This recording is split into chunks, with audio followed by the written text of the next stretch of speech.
A função da consciência transcendental. Embora trabalhos como o Caminho Infinito ajudem os alunos a superar suas dificuldades físicas, mentais, morais ou financeiras, essa não é sua função principal. O objetivo desta mensagem particular é a espiritualização da consciência, que no mundo ocidental é descrita como obtenção dessa mente que estava em Cristo Jesus, a consciência de Cristo ou a consciência transcendental. No Oriente, esse mesmo objetivo é chamado de realização do estado búdico ou a mente de Buda ou Budi, mas todos esses termos significam a mesma coisa, porque se alguém recebe a iluminação, seja no Oriente ou no Ocidente, o resultado é precisamente o mesmo.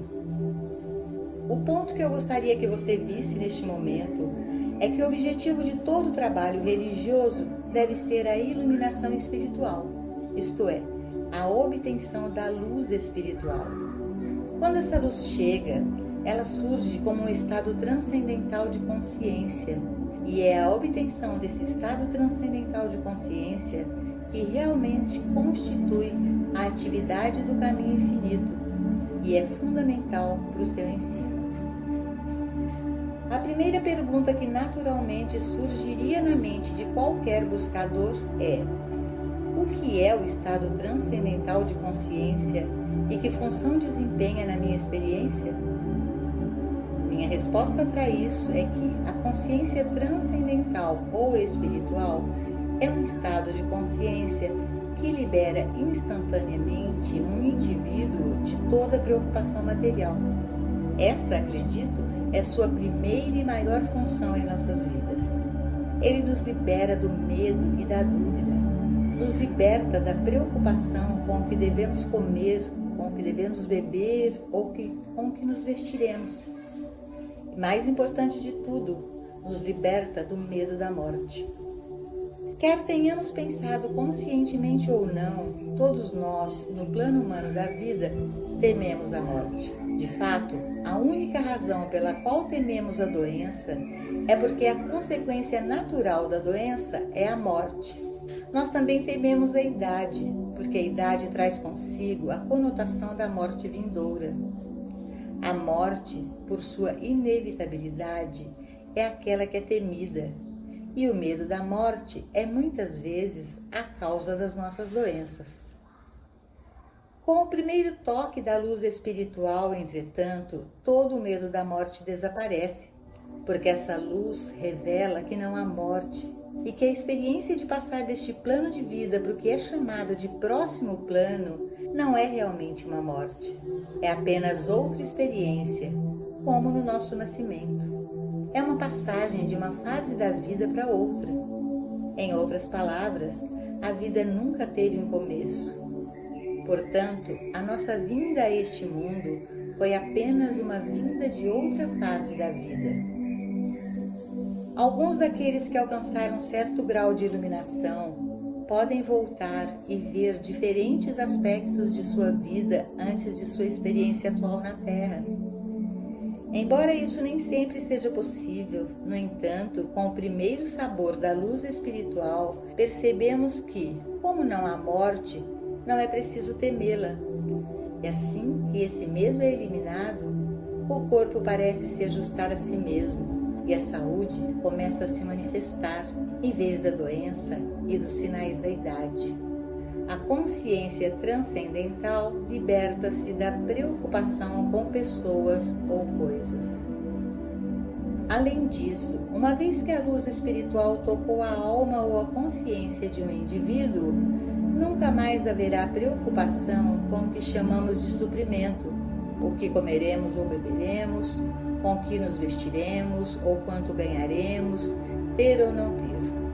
A razão para essa falta de preocupação constitui a soma e a substância do que deve ser nosso objetivo, se quisermos alcançar o caminho espiritual da vida. No sentido humano comum da vida, a preocupação é quase sempre por coisas, pessoas ou condições. Se neste exato momento pensássemos no que mais nos preocupa, provavelmente descobriríamos que nosso medo é indubitavelmente sobre algo na forma de um efeito, uma pessoa, uma condição, uma coisa, uma quantidade, um corpo, um pouco de dinheiro ou um pedaço de propriedade. Sempre é sobre um efeito, e o que nos preocupa é sempre no reino de um efeito. Como seres humanos, não estamos sempre nos esforçando por alguma coisa, alguma pessoa ou condição? Pode ser para viver, por fama ou riqueza, pode ser por educação, pode ser por saúde, mas quase sempre nossa vida está centrada na obtenção de alguma coisa ou outra. Durante a sua vida, a maioria dos seres humanos falha em alcançar o que eles procuram e passam para fora desta vida frustrados, sem nunca terem alcançado seus objetivos. Aqueles que alcançam seus objetivos acham que essa conquista traz pouca satisfação permanente. Alguns atingem temporariamente o corpo perfeito, apenas para mais tarde testemunhar sua desintegração. Alguns alcançam a riqueza que procuram e depois de terem conseguido, descobrem que, quando comem 3 vezes ao dia e têm um amplo guarda-roupa, todo o resto do seu dinheiro é de tão pouca utilidade que seus esforços para alcançá-lo agora parecem quase tolos. Raramente o dinheiro dá à pessoa a satisfação que ela achava que teria quando se esforçava e lutava por isso. E não preciso lembrar que a fama retribui ainda menos satisfação e é ainda mais uma bugiganga vazia do que a riqueza. Isso não significa que haja algo errado sobre a obtenção de fama, riqueza, saúde ou um corpo perfeito. Pelo contrário, todas estas são as coisas adicionais que inevitavelmente surgem quando o modo de vida espiritual se torna nossa primeira e maior preocupação. No modo de vida espiritual, nosso primeiro passo é desconsiderar temporariamente nossa preocupação pelas coisas, pessoas e condições e centrar nossa atenção em alcançar uma percepção consciente de nossa fonte, tornando-se um com nossa fonte. É uma parte do ensinamento cristão, como dado no 15º capítulo de João, que quando somos um com a nossa fonte, produzimos frutos ricamente. Mas quando estamos separados dessa fonte, somos como um ramo de uma árvore que é cortado, murcha e seca. O 91º Salmo também promete que nenhum dos males deste mundo chegará perto da morada daqueles que fizeram de Deus a sua morada, novamente nos indicando que nossa unidade com a nossa fonte é o que nos separa dos males deste mundo e mantém as harmonias do céu em nossa experiência. A revelação me foi dada que, em minha consciência da unidade com Deus, em ser conscientemente um com minha fonte, as coisas boas da vida foram adicionadas a mim, isto é, eu estava em unidade com todo o bem, com toda forma de bem que pode ser necessária em minha experiência. O Mestre disse: não vos preocupeis com a vossa vida, com o que comereis ou com o que haveis de beber, nem tampouco com o vosso corpo, o que vestireis. Mas buscai primeiro o reino de Deus e a sua justiça, e todas essas coisas vos serão acrescentadas. E foi assim que essa mesma consciência me revelou que, quando sou conscientemente um com Deus, sou instantaneamente um com todo o bem necessário para minha experiência. Portanto, devo parar de pensar sobre meu suprimento, minha saúde ou minha casa. Eu preciso parar de pensar ansiosamente ou de me preocupar com as coisas deste mundo e devo fazer todo o esforço para permanecer conscientemente em minha unidade com Deus. A parte vital e o coração dessa revelação é que já somos um com Deus. Nós já somos um com o nosso fluxo de vida ou a fonte da nossa vida. De fato, eu e meu Pai somos um. É um relacionamento indivisível e indestrutível. É uma impossibilidade para meu Pai e eu nos separarmos, porque não somos dois, somos um. Somos e sempre fomos um com nossa fonte, um com Deus. A razão pela qual as harmonias do céu e as bênçãos da graça divina não entram em nossa experiência como deveriam, está na única palavra conscientemente. Nada pode entrar em sua vida ou na minha, a não ser quando entra em nossa consciência. Esta é a maior lei, a maior descoberta, desdobramento ou revelação que já chegou à minha experiência. Nada pode entrar em sua experiência ou na minha, exceto através de nossa própria consciência. Em outras palavras, você conscientemente se levou para a leitura deste livro. Há milhões de pessoas que não o leem e, portanto, nenhuma centelha desta mensagem entrou em sua consciência, de modo que eles não estão nem mesmo cientes de que qualquer coisa desse tipo existe no mundo. Mas mesmo você, que está lendo estas palavras, poderia, se assim o desejasse, excluir de sua consciência a mensagem que está sendo trazida a você. Você poderia sentar-se exatamente onde está, completamente inconsciente da importância dessas palavras, lendo-as apenas com os olhos, e elas não causariam nenhuma impressão sobre você. Elas não entrariam nas profundezas, no reino da sua consciência. Se você é beneficiado por esta mensagem, deve haver uma atividade responsiva dentro de sua consciência. Mais tarde, à medida que você for aprofundando o estudo do caminho infinito, descobrirá como admitiu as desarmonias e as discórdias da vida em sua experiência através de sua própria consciência e como pode eliminá-las depois que elas estiverem lá, ou como você pode evitar que elas criem raízes ali, porque nada pode transparecer em sua experiência exceto como uma atividade de sua própria consciência. Apesar de você e eu sermos um com Deus, apesar de sermos um com nossa fonte, um com a fonte de vida eterna, um com a fonte de abundância infinita, isso pode entrar em nossa experiência somente através de nossa aceitação em nossa própria consciência. Em outras palavras, quando começamos a declarar dentro de nós que existe uma fonte de vida, então deve ser verdade que aquela fonte governa para sempre a sua criação e para sempre mantém e sustenta aquilo que ela produziu em expressão.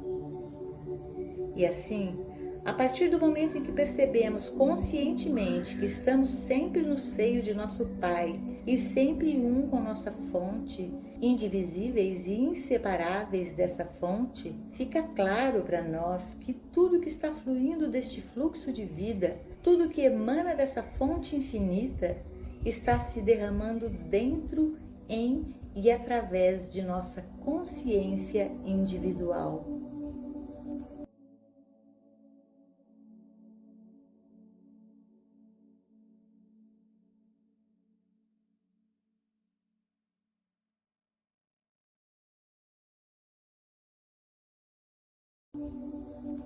Ganhando a consciência da presença. Ao permanecermos nisto, isto é, se permanecermos nesta palavra, se deixarmos que esta palavra habite em nós, daremos frutos ricamente. O segredo da vida espiritual é reconhecer conscientemente perceber, aceitar e declarar nossa unidade com nossa fonte infinita, imortal e eterna, e aceitar a declaração das Escrituras de que tudo que o Pai tem é nosso e que o lugar onde estamos é solo sagrado. Não só devemos aceitá-lo, mas nós devemos permanecer nela todos os dias da semana, trazendo a verdade à lembrança consciente. Eu e meu Pai somos um. Eu sou um com minha fonte e tudo que flui de Deus está fluindo para a minha experiência. Quando percebemos que isso é verdade e estamos dispostos a torná-lo parte de nossa experiência consciente, estamos nos envolvendo em uma forma de meditação contemplativa. Essa meditação contemplativa, que deve ocorrer antes de sairmos da cama pela manhã ou alguns momentos depois, pode começar com uma lembrança consciente da presença e do poder invisíveis que operam neste universo. Como chegou esse dia? Certamente deve haver uma tremenda força, poder, ser ou presença que trouxe a luz do sol, a chuva ou a neve deste dia. Há um algo operando invisivelmente neste universo, enviando toda esta glória em expressão, uma glória da qual eu faço parte, pois eu também fui enviado à expressão por aquele que enviou as flores e as árvores, as aves e tudo que existe. Eu sou um com toda a vida. E assim como esta força invisível está derramando luz do sol na sala, ela está derramando vida e ser em mim e através de mim. Inteligência, sabedoria, orientação, direção, amor, cuidado e proteção. Tudo isso está fluindo em e através de mim, da fonte invisível e infinita. E assim passamos por este período de meditação contemplativa pelo menos 3 ou 4 vezes por dia, cada vez tomando outro assunto. No momento, porém, estamos considerando o nosso tema principal, que é sermos conscientemente um com Deus. Somos conscientemente um com o nosso Criador. Somos conscientemente um com a fonte da vida. Mas até que a tornemos uma atividade consciente, até que conscientemente percebamos que somos um com a nossa fonte, que somos inseparáveis e indivisíveis do infinito e da eternidade, e que todas essas qualidades e atividades estão derramando-se através de nós, até que conscientemente façamos isso, não estamos experimentando aquilo que é nosso direito inato. Somos filhos de Deus e, como filhos, herdeiros de todas as riquezas celestes. Mas não pensemos que vamos entrar em nossa herança sem conscientemente trazer nossa herança à expressão. Tem que ser uma atividade consciente. Que quer que seja de harmonia, alegria ou sucesso que deva entrar em nossa experiência, deve, antes de tudo, ser trazido através de alguma atividade consciente de nossa mente ou através de uma atividade consciente de natureza meditativa. Algum dia, o mundo ocidental entenderá melhor esse assunto de meditação do que hoje, e até mesmo os países orientais terão restaurado o conhecimento da meditação, que se perdeu em grande medida nessa parte do mundo. Não é que os do Oriente não tenham meditado, mas por não conhecerem o verdadeiro segredo da meditação, eles não meditam corretamente, embora seja no Oriente onde a meditação tenha sido descoberta e praticada mais amplamente. Com a perda da arte da meditação, vem a perda de tudo que realmente vale a pena na vida, porque esta falta de comunhão com o Pai nos remove desta unidade consciente com a nossa fonte infinita. E quando isso acontece, não somos mais um com o nosso bem. Leva apenas algumas poucas semanas dedicando alguns momentos por dia a uma meditação silenciosa, na qual reconhecemos nossa unidade com a fonte e percebemos que nossa unidade com essa fonte constitui nossa unidade com todo o nosso bem, antes de começarmos a percebê-lo em nosso mundo externo e diariamente experimentarmos os frutos desta meditação. Cada momento de meditação nos recompensa ricamente. Muito mais sairá disso do que nós colocamos nele. Por outro lado, nada surgirá exceto o que fazemos nele. Por exemplo, a presença de Deus está mais próxima de nós do que a nossa própria respiração, e isso sempre foi verdade. Se tentarmos visualizar algo mais próximo do que a nossa própria respiração, entenderemos que, na verdade, a própria presença de Deus está onde estamos. Quando estamos nas profundezas da doença, do pecado, da falta, naquele exato segundo, a presença de Deus está tão disponível para nós como estava para Moisés, quando ele estava conduzindo os hebreus para fora da escravidão, ou como estava para Elias, quando ele encontrou bolos assados nas pedras, ou uma viúva lhe fornecendo comida. A presença de Deus é tão presente conosco como foi com Jesus Cristo, quando ele curou os doentes, quando ele multiplicou os pães e peixes, ou quando perdoou os pecadores. Mas mesmo assim, a presença de Deus pode não fazer absolutamente nada para nós, porque a responsabilidade de trazê-la em expressão ativa em nossas vidas repousa conosco. A presença de Deus está na frente de batalha, onde a morte e a destruição são iminentes. A presença de Deus está onde todo acidente ocorre, em qualquer parte do mundo.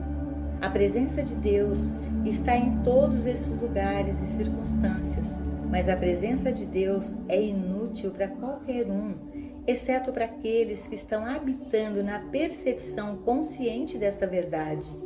Devemos permanecer de manhã à noite e de noite até de manhã nesta constatação. Onde eu estou, Deus está. A presença de Deus está mais perto de mim do que a minha respiração. Eu e meu Pai somos inseparáveis e indivisíveis, porque somos um. Se eu subir ao céu, encontrarei a Deus. Não que encontrarei Deus no céu, mas levarei Deus para o céu. Se eu fizer minha cama no inferno, encontrarei a Deus. Não porque Deus está no inferno, mas porque levarei Deus comigo.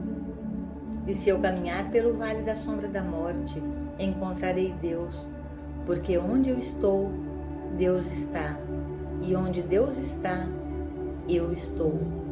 Somos inseparáveis e indivisivelmente um. Aqueles que permanecem nessa percepção conscientemente descobrem que quando qualquer forma de mal entra em sua experiência, ela se dissolve e desaparece.